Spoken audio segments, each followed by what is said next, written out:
फंग युन, चुपचाप। Spring autumn सिखेरा मुझे सौंप दे और मैं तुझे जल्दी मौत दूंगा। बूढ़े शैतान फंग, अब और विरोध मत कर। आज सारे न्याय के बड़े बड़े गुट एक होकर तेरे इस राक्षसी अड्डे को नस्त नाबूद करने आए हैं। चारों तरफ जाल बिछा है, इस बार तू जरूर मारा जाएगा। फंग युन, तूने कितने निर्दोषों का खून बहाया है सिर्फ स्प्रिंग ऑटम सिखेरा को कल्टिवेट करने के लिए। तेरे पापों की कोई सीमा नहीं। तू एक अभिशाप है, राक्षस। 300 साल पहले तूने मुझे अपमानित किया, मेरी पवित्रता छीनी, मेरे पूरे परिवार को मार डाला, 9 पीढ़ियों तक कत्लेआम किया। उस दिन से मैं तुझे आग की तरह जलाकर मारना चाहती हूँ। आज तुझे मौत मिलेगी। फंग युन गहरे हरे रंग के फटे हुए वस्त्र पहने खड़ा था। उसके बाल बिखरे हुए, पूरा शरीर खून से लथपथ। चारों तरफ देखा, खून आलूदा वस्त्र पहाड़ की हवा में हल्के से लहरा रहे थे, जैसे कोई युद्ध का झंडा। उसके शरीर पर असंख्य घावों से खून टपक रहा था। बस कुछ पल खड़े रहने में ही उसके पैरों तले खून का एक बड़ा तालाब बन चुका था। चारों तरफ दुश्मन घेरे हुए थे, कोई रास्ता नहीं बचा था, मौत निश्चित थी। फंग युन अपनी हालत अच्छी तरह समझता था, फिर भी मौत के सामने उसका चेहरा नहीं बदला। पूरी तरह शांत, उसकी आंखें गहरी कुएं की तरह, अनंत, शांत, डरावनी। न्याय के गुटों के बूढ़े बूढ़े बुजुर्ग और युवा प्रतिभाशाली नायक सब उसे घेरे हुए। कोई चिल्ला रहा था, कोई तंज कस रहा था, कोई डर से घायल होकर देख रहा था, कोई आगे नहीं बढ़ रहा था। सब फंग युन के आखिरी हमले से सतर्क थे। 6 घंटे बीत गए, सिर्फ तनाव। शाम हो गई, सूरज पहाड़ के किनारे पर डूब रहा था। पूरा इलाका आग की तरह लाल हो उठा। फंग युन, जो अब तक मूर्ति की तरह खड़ा था, धीरे से मुड़ा। सब सैनिक एक साथ पीछे हट गए, डर से। उसके पैरों तले का पत्थर अब गहरे लाल रंग का हो चुका था। खून की कमी से चेहरा सफेद पड़ गया था। सूर्यास्त की किरणों में उसका चेहरा अचानक चमक उठा, खूबसूरत लेकिन भयानक। सूरज पर देखकर फंग युन हल्के से हंसा। नीले पहाड़ पर सूरज ढलता है, बसंत की हवा के साथ शरद की चांदनी, सुंदे बालों जैसी बारीक, रात बर्फ जैसी सफेद। सफलता हो या असफलता, पीछे मुड़कर देखो तो कुछ नहीं बचता।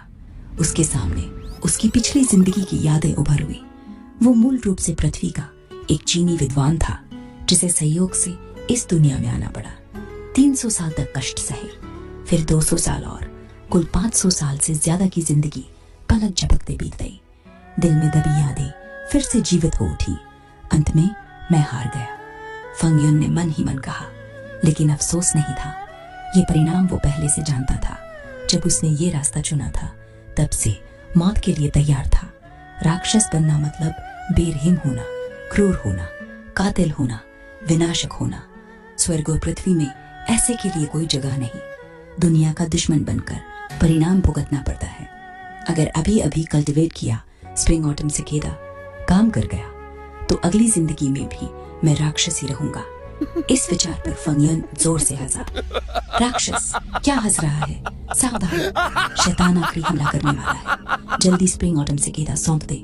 सब योद्धा आगे बढ़े और ठीक उसी पल धड़ाम, एक ब्लाइंडिंग लाइट। फंग युन पूरी तरह उस ऊर्जा में समा गया। किंग माउ माउंटेन पर बसंत की बारिश धीरे धीरे बरस रही थी।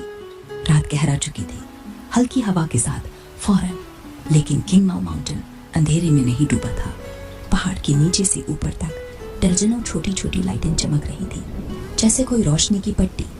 ये लाइटें ऊंची इमारतों से आ रही थी, हजारों की संख्या में। पहाड़ पर बसा था गो युवे गांव। विशाल अकेले पहाड़ को मानव सभ्यता का रंग दे रहा था। गांव के बीच में एक भव्य मंडप, वहां अभी एक बड़ा समारोह चल रहा था। लाइटें पहले से ज्यादा चमक रही थी। पूर्वजों, हमें आशीर्वाद दो।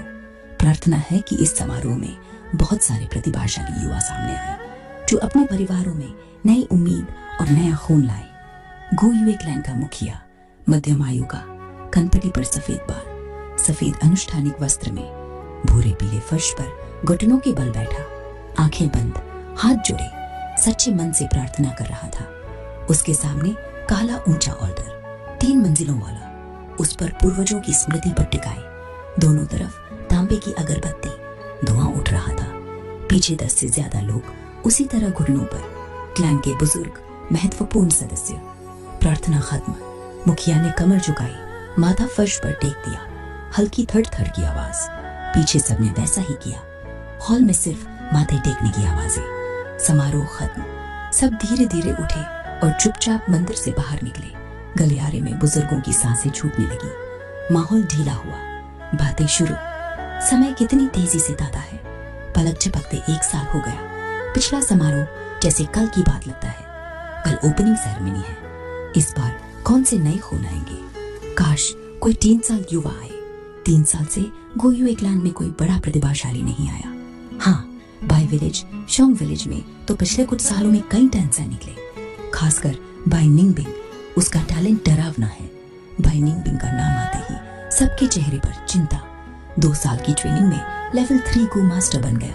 युवा पीढ़ी में सबसे आगे। बुजुर्गों को भी डर लगने लगा था, लेकिन इस बार भी उम्मीद है। फंगजी के घर में एक 10 साल बच्चा है। 3 महीने में बोलना शुरू, 4 में चलना। 5 साल की उम्र में कविता सुनाई। बहुत इंटेलिजेंट। अफसोस माता पिता मर गए। अब चाचा चाची पाल रहे हैं। हाँ, बचपन से विजडम, एम्बिशन भी बहुत। हाल के सालों में उसकी रचनाएं जियांग जिंगजियो, योंगमे, जियांग जुंगजी, क्या जीनियस है। गोयू क्लैन हेड आखिरी में बाहर आया, दरवाजा बंद किया, बातें सुनकर मुस्कुराया। उसने खासा और कहा, सब लोग, रात हो गई है। कल सेरेमनी के लिए अच्छे से सोना, ताकत बचा कर रखना। सब चौंके, एक दूसरे को देखा सावधानी से। मुखिया का मतलब साफ था, कल प्रतिभाशाली बच्चों के लिए आपस में लड़ाई होगी, खासकर गोयुए फंगयोन के लिए। ए ग्रेट पोटेंशियल की संभावना। लेकिन एक बात साफ कह दूं, लड़ाई फेयर हो, कोई चालबाजी, साजिश नहीं। क्लैन की एकता को नुकसान नहीं पहुंचेगा, याद रखना। सब बोले, नहीं नहीं, ध्यान रखेंगे। फिर सब बिखर गए गहरे विचारों में। फंगयोन की आवाज काम लेकिन पावरफुल। लंबा गलियारा खाली हो गया। बसंत की बारिश की हवा खिड़की से आई। क्लेन हेड खिड़की के पास गया, ताजी हवा ली। तीसरी मंजिल से पूरा गोयू विलेज दिख रहा था। रात के बावजूद बहुत सारे घरों में लाइट जल रही थी। कल सेरेमनी है, सबके हित दांव पर। उत्साह और तनाव की हवा, ये क्लैन का भविष्य है। मुखिया ने आंखों में लाइटें देखकर सांस ली। उसी पल एक जोड़ी साफ आंखें उसी रोशनी को देख रही थी, जटिल भावनाओं से भरी। गोयू विलेज, ये 500 साल पहले है। लगता है स्प्रिंग ऑटम सिकादा सच में काम कर गया। फैंग यून खिड़की के पास खड़ा था। बारिश की बूंदें हवा से उसके शरीर पर गिर रही थी। स्प्रिंग ऑटम सिकादा, समय को उलटने वाला गू। 10 बिग मिस्टिकल गू में 7वें स्थान पर, मतलब रीबर्थ। स्प्रिंग ऑटम सिकादा से मैं 500 साल पीछे लौट आया हूँ। उसने अपना छोटा मुलायम गोरा हाथ देखा, फिर मुट्ठी बंद की। इस सच्चाई को पूरी ताकत से स्वीकार किया। बारिश की आवाज खिड़की पर। उसने आंखें बंद की, बहुत देर बाद खोली। 500 साल का अनुभव सच में सपने जैसा लगता है, लेकिन वो जानता था यह सपना नहीं था। अगली जिंदगी में भी मैं राक्षस ही रहूंगा।